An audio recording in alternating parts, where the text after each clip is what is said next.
ഇന്ന് തന്നെ ഡൗൺലോഡ് ചെയ്യൂ. കാണൂ നിങ്ങളുടെ ഫേവറേറ്റ് ഷോസ്.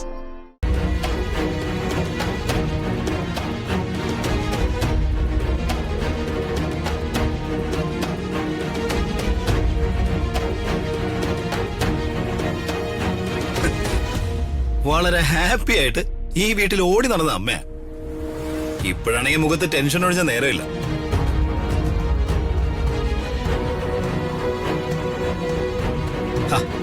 എന്തു പറ്റി അമ്മേ? എടാ, ഋതികയെ സൂര്യമംഗലത്തേക്ക് പോകാൻ അനുവദിക്കരുതായിരുന്നു.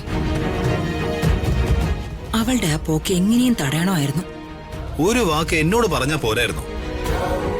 ഞാൻ വണ്ടി ഇടിപ്പിച്ചിട്ടാണെങ്കിലും അവരുടെ വണ്ടി തടയില്ലായിരുന്നു.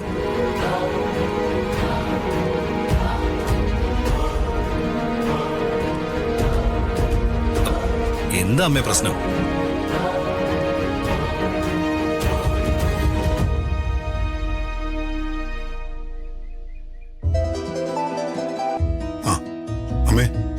പ്രതാപ, നാളത്തെ ദിവസത്തിന്റെ പ്രത്യേകത അറിയാലോ? അറിയാമേ. നാളെ ചിങ്ങമാസത്തിലെ അശ്വതി, അദ്ദേഹത്തിന്റെ പിറന്നാളാ. അറിയാമേ, ഞാൻ ഓർക്കാറുണ്ട്. എല്ലാ വർഷവും അദ്ദേഹത്തിന്റെ പിറന്നാൾ ദിവസം ഞാൻ അമ്പലത്തിൽ പോവാറുണ്ട്, വഴിപാടിന് കൊടുക്കാറുമുണ്ട്. മഹാദേവവർമ്മ ജീവിച്ചിരുന്നെങ്കിൽ ഇപ്പൊ അദ്ദേഹത്തിന് എത്ര വയസ്സാകുമെന്ന് പ്രതാപന് പറയാമോ? മഹാദേവവർമ്മ സാർ ജീവിച്ചിരുന്നെങ്കിൽ ഇപ്പോ... മഹാദേവവർമ്മ, ഈ പേര് ഞാൻ എവിടെയോ കേട്ടിട്ടുണ്ടല്ലോ. ഇപ്പൊ 100 വയസ്സ്, ജന്മശതാബ്ദി. അതേമേ. ഞാൻ കൽക്കട്ടയിലേക്ക് പോയതിനു ശേഷം അദ്ദേഹത്തിന്റെ പിറന്നാൾ ആഘോഷം തറവാട്ടിൽ അത്ര ഗംഭീരായിട്ട് നടന്നിട്ടില്ല. എന്നാ നാളെ എന്നത്തേക്കാളും ഗംഭീരമായി അദ്ദേഹത്തിന്റെ പിറന്നാൾ ആഘോഷം നമുക്കിവിടെ നടത്തണം. വളരെ ഭംഗിയായി, ചിട്ടയോടെ. അതിനിപ്പോ എന്താമേ? നാളെ പ്രതാപന് എല്ലാ തിരക്കുകളൊന്നും മാറ്റിവെക്കണം.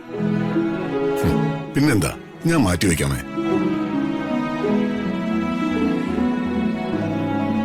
അവരെല്ലാരെയും കൂട്ടി നാളെ രാവിലെ തന്നെ പ്രതാപൻ ഇവിടെ എത്തണം.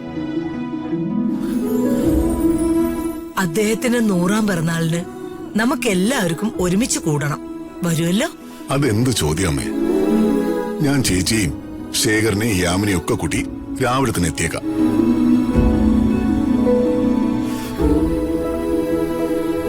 ശരി പ്രതാപ.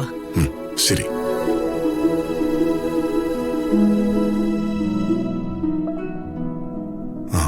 നിങ്ങൾക്കെല്ലാവർക്കും മനസ്സിലായല്ലോ. നാളെ മരിച്ചുപോയ എന്റെ ഫാദറിലൂടെ 100ാം പിറന്നാൾ ദിവസമാ.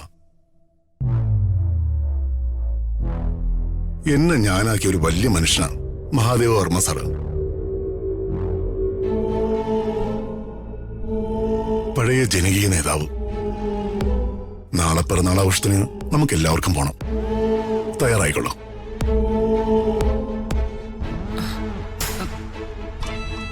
ഞാൻ വരണോ പ്രതാപ? പിന്നെ ചേച്ചി വരണ്ടേ? അകലേ നോവിനാലേ